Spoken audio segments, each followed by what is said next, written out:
Good morning everyone, কেমন আছো তোমরা সবাই? আশা করি ঠান্ডাতে ভীষণ ভালো আছো। সবাই হয়তো পিকনিক করছো, অনেক অনেক অনেক অনেক এনজয় করছো। তো আজকে দিনটা হলো কি শনিবার, একটু কাজে একটু বেরিয়েছিলাম। সকালবেলা যেন স্নান টান তাড়াতাড়ি করে নিয়েছি।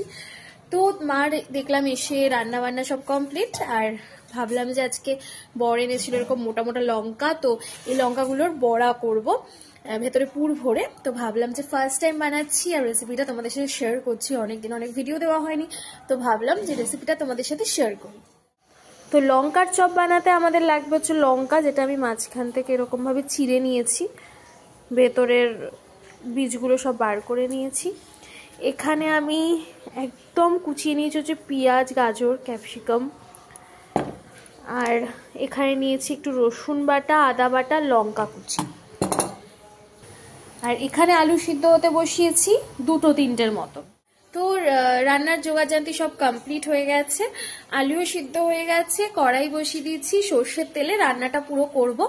তোমরা হয়তো অনেকেই এই লঙ্কার পকোড়া বানিয়েছো আগে বাড়িতে। লঙ্কার পকোড়া বলো, চপ বলো, বড়া বলো, যাই বলো, আমি একদম ডিফারেন্ট স্টাইলে বানাচ্ছি। তো আশা করি তোমরা পুরো যদি স্টেপ বাই স্টেপ দেখো তোমাদের ভালো লাগবে। তো ভিডিওটা স্কিপ না করে দেখতে থাকো। তো কড়াইতে সর্ষের তেল দিয়ে আমি এখানে 5 ফোড়ন দিয়েছিলাম। 5 ফোড়নটা যখন ভাজা ভাজা হয়ে এসছে, এখানে রসুন, আদা বাটা, লঙ্কা কুচিটা আমি দিয়ে দিয়েছি। তার সাথে দিয়েছি একটু হলুদ আর একটু নুন দিয়ে ভালো করে এই মশলাটা একটু ভাজবো। কাঁচা গন্ধটা চলে গেলে তারপরে সবজিগুলো আমি দিয়ে দেবো। ওই যে গাজর, পেঁয়াজ, ক্যাপসিকাম যে কুচি করে রেখেছিলাম সেটা দিয়ে ভালো করে এবার কিন্তু আমি ঢাকা চাপা দিয়ে এটা একটুখানি ভাজা ভাজা করে নেবো। এখন আমার ওটা ভাজা ভাজা হচ্ছে, ততক্ষণ আমি এখানে আলুগুলোকে একদম ভালো করে চোকলাটা ছাড়িয়ে একটু এগুলোকে একটু ম্যাশ করে নেব। এখন খুব গরম আছে তাই চামচের সাহায্যে করতে হচ্ছে। তারপর ঠান্ডা হলে হাত দিয়ে ভালো করে একটু মেখে নেব। তো এটা একদম ভাজা ভাজা টাইপের হয়ে গেছে, আর একটুখানি ভাজা হবে, দেন আমি কিন্তু ওই আলুটা দিয়ে দেবো আর একটুখানি ভাজা ভাজা করে নেবো এটাকে। তারপর এখানে আলুগুলো দিয়ে দিয়েছি, দেন টমেটো সস দিয়ে দিয়েছি, দিয়ে এবার কষাবো। এটা ভালো করে এবার কষিয়ে নিয়েছি। এবার এটা নামিয়ে ঠান্ডা হতে দেবো। এটা ঠান্ডা হওয়ার পরে দেখো আমি এটা কিন্তু সব পুরগুলোকে লঙ্কার মধ্যে ভালো করে সেট করে নিয়েছি। পুরো পুর কিন্তু আমি ভরে ফেলেছি। এবার এটাকে জাস্ট বেসনের গোলার মধ্যে কিছুক্ষণ একটু ফ্রিজে রাখবো আর কি, সেট হওয়ার জন্য, দেন ভাজবো। এখানে একটু বেসন, চিনি, নুন, হলুদ, লঙ্কার গুঁড়ো পরিমাণ মতো নিয়ে নিয়েছি। এবার এটাকে হালকা হাতে মিক্সড করব, করে দেন জলের মধ্যে গুলবো।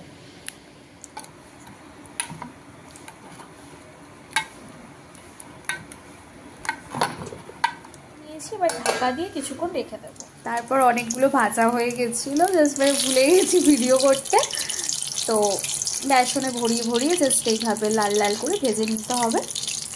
একটু ভাজার সাথে সাথে খাওয়াও হয়ে গেছে, জাস্ট এটা এরকম দেখতে হয়েছে।